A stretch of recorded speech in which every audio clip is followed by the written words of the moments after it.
Welcome to the Summer and Cynthia show. Oh, how we missed you. How's it going, Cynthia? It's going well. It's been a couple of weeks. Don't think that we fell off the earth, either the Texas end of the earth or the middle flyover land of Illinois. We didn't. We were just kind of busy and a little tired and needing to hydrate and stay warm. Yeah. Because I hear it's kind of chilly in Texas right now. Oh my God. So at the time of this recording, we are having a true winter for the first time. Oh my God. Clutching my imaginary pearls. And we are not quite prepared, as my good buddy Opal in Chicago, who does this all the time in their sleep. This is why we have cashmere, ladies. This is why. Oh my God. Finally, break out the furs if you have them, whether you have faux or real, doesn't matter. There's no judgment. It is about being warm. And yeah, so the next 24 hours, as I was sharing with Cynthia before the recording, we are all eyes are on us to make sure we can survive. Please be safe out there if you are in the Texas area. And may God bless us. All right. But we're back. We are back, and we're counting our blessings. We're looking for all those COVID silver linings, because goodness knows we have to stay positive. The end is sort of in sight, but it's not in sight. But it's also a good time to take an accounting of how we've changed and who has helped us change. What organizations, what parts of life have really stepped up to move us and change themselves and model behavior and reform and step into opportunities where, whether it was the government lacking or the inability, the overwhelming need that was going on. Professional sports, by golly, they stepped up. I'm kind of proud of them, and I'm not a huge fan of professional sports. Yeah, no, you're absolutely right. A lot of society's influence comes from pop culture, whether it's, celebrity or, the fame or athletes and sports in general, and entertainment in general. But definitely we have to give a shout out right now to professional sports and just talk about the ways that they paved innovative thinking in terms of this world of COVID. Yep. And probably the most sacred and important initiative is trying to save our democracy. The steps that different sport owners and organizations took to ensure that people were able to exercise their sacred right to vote by opening up their stadiums, their ballparks, and all that good stuff. So we wanted to pay homage to them and give them a shout out and dedicate this episode to sports, trying to get it right. And recognizing that they have a platform. So it is more than my being crabby that a hot dog can cost $7, or that, the party is $30. I have sat through baseball games where there are more, the distractions are just so much that you're like, why am I sitting here? I've got my phone in my pocket. I'm trying really hard to keep it in my pocket. But in the meantime, there's these advertisements and there's this music, and it's just, give me a peaceful, zen, sunny summer afternoon where I can just sit and watch baseball and enjoy the game. And so, we've been critical, and is there anything longer in life than the last 2 minutes of an NBA game? I don't think so. It takes a half an hour. I don't get this, but God bless them, because on March 11th, all too close to 12 months ago, on March 11th, and the NBA did what no other industry, what no other politician or leader in the United States, at least, had the guts to do, and that is that they canceled the rest of the season due to COVID. Yeah, stopped. All bets are off. Things are bigger than basketball in that moment. Yeah, and that was a huge, huge statement. It was. Yeah, a lot of people were pissed. And it was the start, actually, of more than a couple that the NBA would continue to make and are still making today, because they really recognize that they represent a part of the population that doesn't get heard from a whole lot. Exactly. And so that leads us right into how the NBA managed to wrap up the 2019-2020 season. And that was, so as Cynthia mentioned, they decided, and you may recall, to stop the season, figure some things out, and they came up with a fantastic plan during that time of pause and was able to resume later in the summer in what was created the bubble.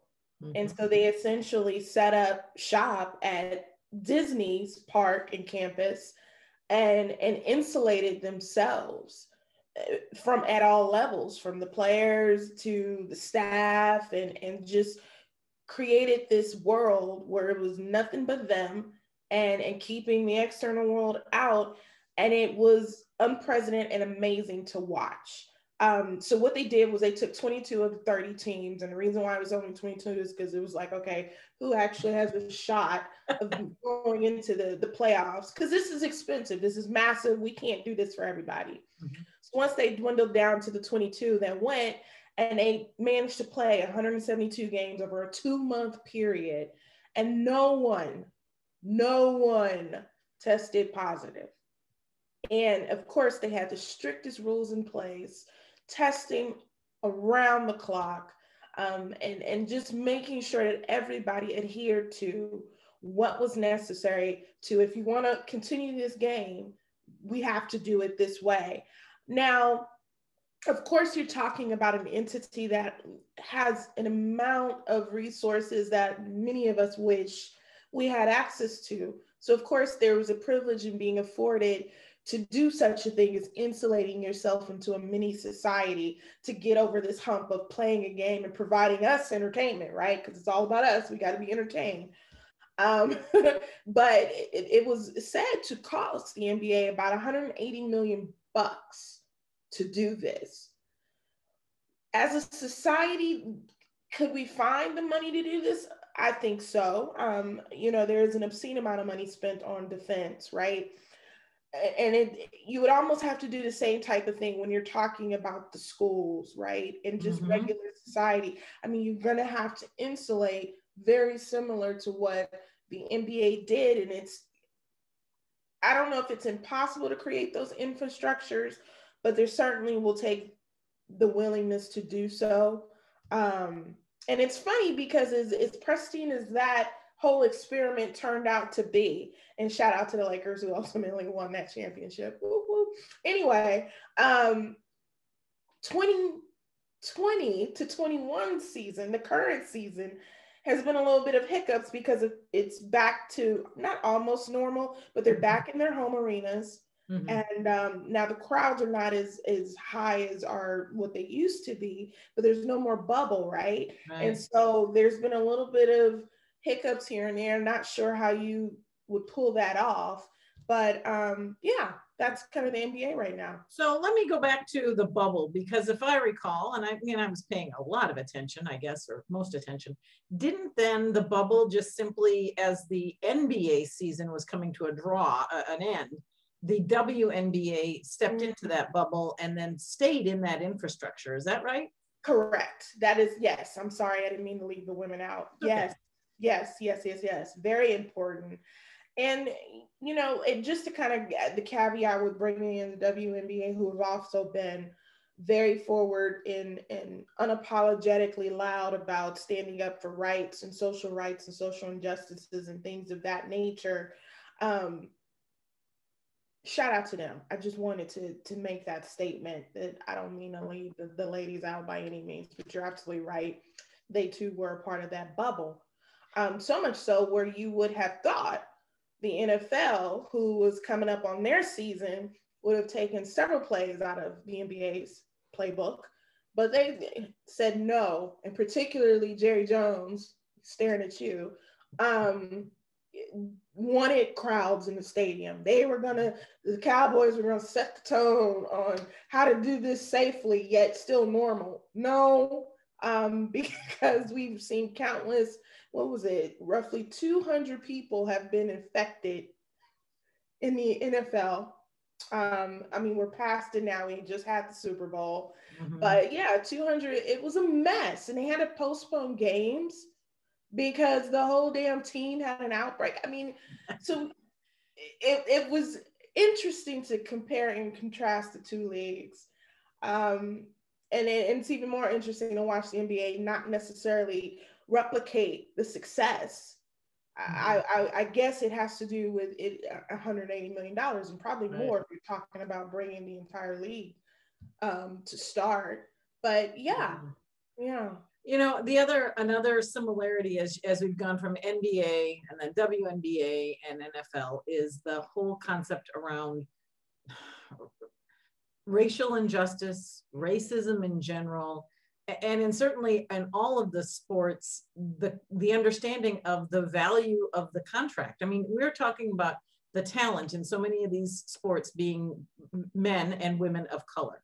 And it feels as though this past year has been the breaking point where the women and the men of color stepped up and said, we care about Breonna Taylor, we care about Jacob Blake, George Floyd, we care about ourselves. We want certainty, we want guarantees that this money, $180 million, is being spent because we are our own franchise.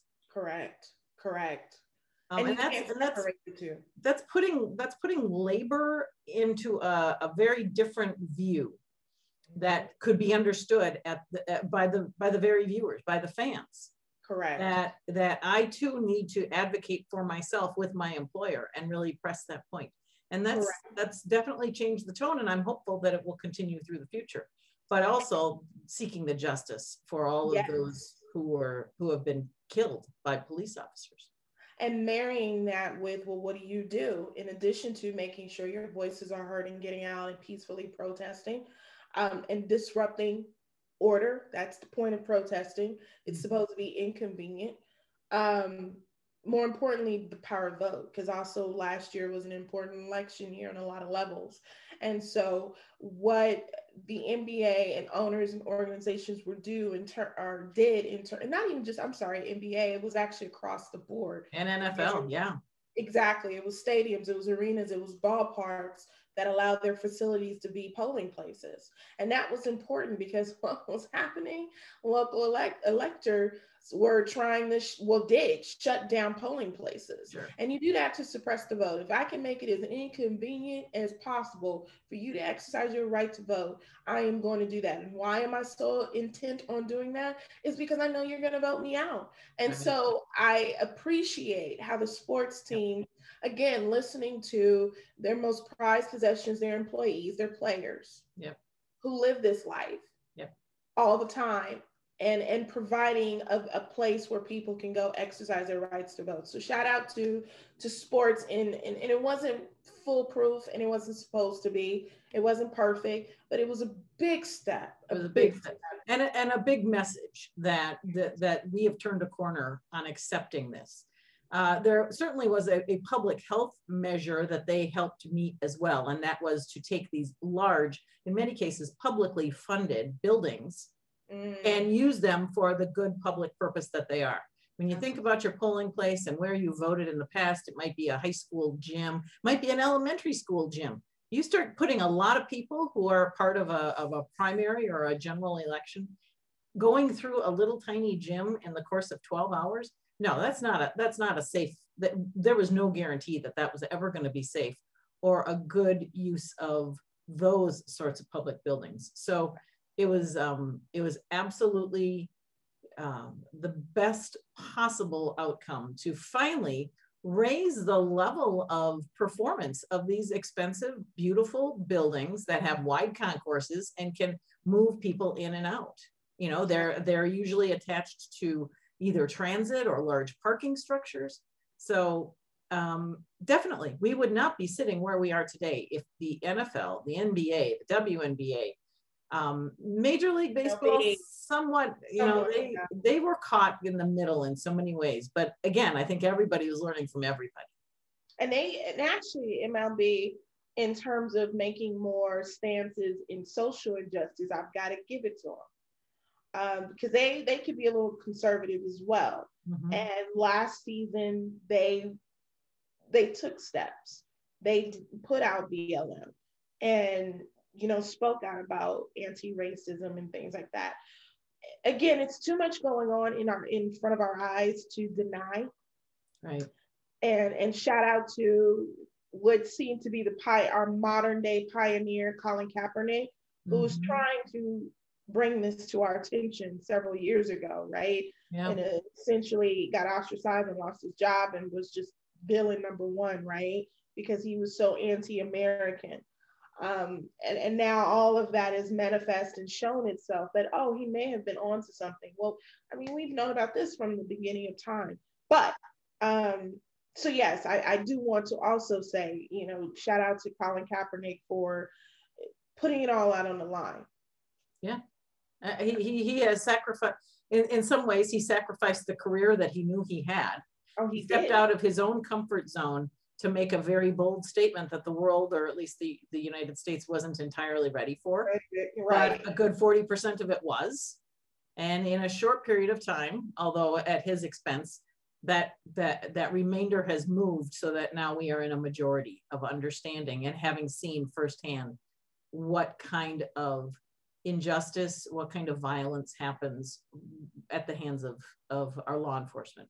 Yes. We can only hope that the reforms that are being promised actually pan out.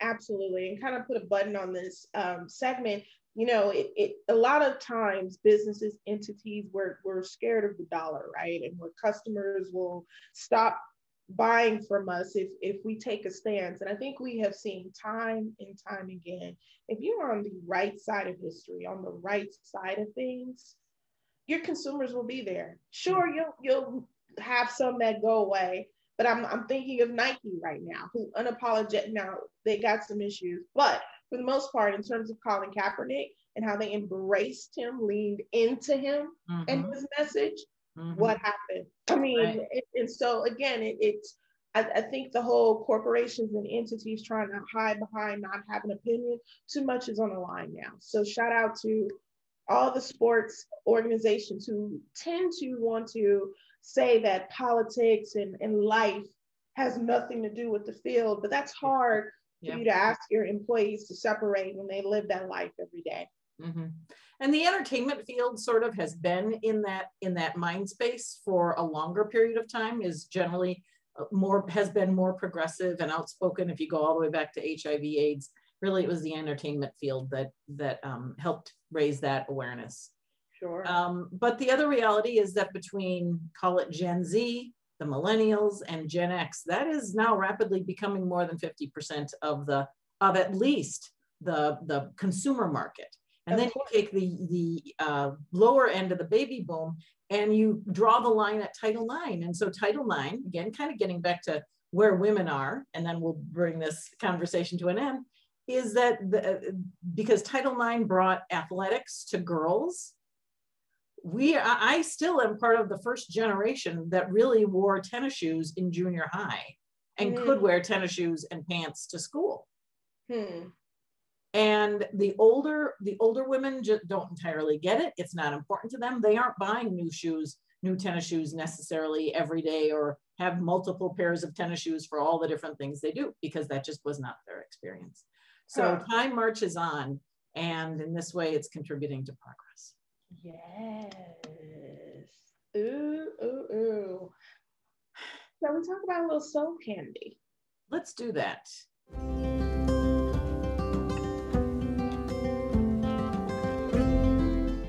So Summer and I realized that, well, okay, we're kind of sometimes talking about heavy stuff, but we also have fun stuff that we want to share with you, just about what we're doing in our own lives to get through the day and the week. Yes. And so we have a new segment that we are adding to the show because we're so innovative and creative. Soul Candy. And so this is a short segment where we will just share what makes our heart hum at the moment. And they are random. They are anything from a good stick of gum to, I don't know, a cashmere sweater we may have purchased, but it is all over the place. And just something that has sparked some joy that we want to share with you. Would love to know if you've got some soul candy that's making your heart sing and giving you all the feels, the good feels of the world. We would love to have you comment below or shoot us an email. So with that, my soul candy for the day, and I'm pulling it up on my phone, is an Audible book. And you can get it in any version, but I happen to have the Audible book of, and it's a glare you probably can't see, but that's okay. It's The Memo by Minda Hart. Oh, I love you. I'm going to pretend, Minda, that you are watching this short stint with us right now. Love your book, but it is a great book about women of color just navigating corporate America. It's very much like sitting around, you know, a happy hour with your girls and just, girl, can you believe this happened at work today? That is how I felt the whole time listening to it. I love how she threads in some pop culture references as far as song lyrics, but it is a great peek into what it's like, as I said, being a woman of color to navigate corporate spaces. Hey, white ladies, if you are, you know, insistent on being good allies, this is a great view into what that looks like in some of the things that we go to. But I would happily suggest The Memo by Minda, Hart. And we will put that link in the show notes so that you can head right to Goodreads or wherever. And Summer, you should post a review on Goodreads of it as well. Yes, absolutely. I got you, Minda. All right. Well, my soul candy is not nearly as, it's literally candy. It is not mind candy. It is candy for the evening. And so, you know, I'm not a huge dessert eater. I tend to look at a cupcake and I see 400 calories. I see the letters, the numbers 400, or ice cream. I mean, it's not exactly ice cream season anyway. I like a good dessert, but it's few and far between. So instead, when that chocolate, you know, when that chocolate thing in your brain bugs you, I tend to, at the grocery store, buy, whether it's Ghirardelli or Godiva or Dove chocolates, but not just the chocolate. And I can't really handle dark chocolate. I'm not a big dark chocolate fan. Milk chocolate with the caramel inside, whatever that is. And then I put it in the fridge so that it's kind of crunchy and it's got a distinct taste. And usually, you know, you can break off just a little section. So it's like 100 calories or whatever, but you feel like you've had dessert. And it just gets you through, and it makes the evening, because we spend all day literally in the same place. Yeah. It does bring that little sense of something fancy. I love that. So, ooh, put some caramel chocolate. When's the last time you had it? I've got some in my fridge right now. Ghirardelli. Doesn't that look yummy? Huh? 120 calories for 2 pieces. 2 pieces. It's actually quite generous. That is, and they make some great hot chocolate too. So that's our soul candy for today. It's the little things, you guys. So send us your little thing. Yes, please do. You can either email us below the email address, or if you're bold, share comments. Talk to us, people. Hey, and thanks, Roxanne, for bringing up in a previous episode the fact that you had been part of Toastmasters. If you've been part of Toastmasters, if you've done your Strengths Finder, go ahead and find that back episode that we did. It's in our archives. Yep. And tell us what you think. Tell us what you think. Hi, Roxanne. Well, that does it for this episode of the Cynthia and Summer Show, or the Summer and Cynthia's. See what happens when you haven't done it in a while. And in February, summer always comes first. There we go. We love you. Thanks for watching. And if you enjoyed what you saw, share us. Peace. Peace out.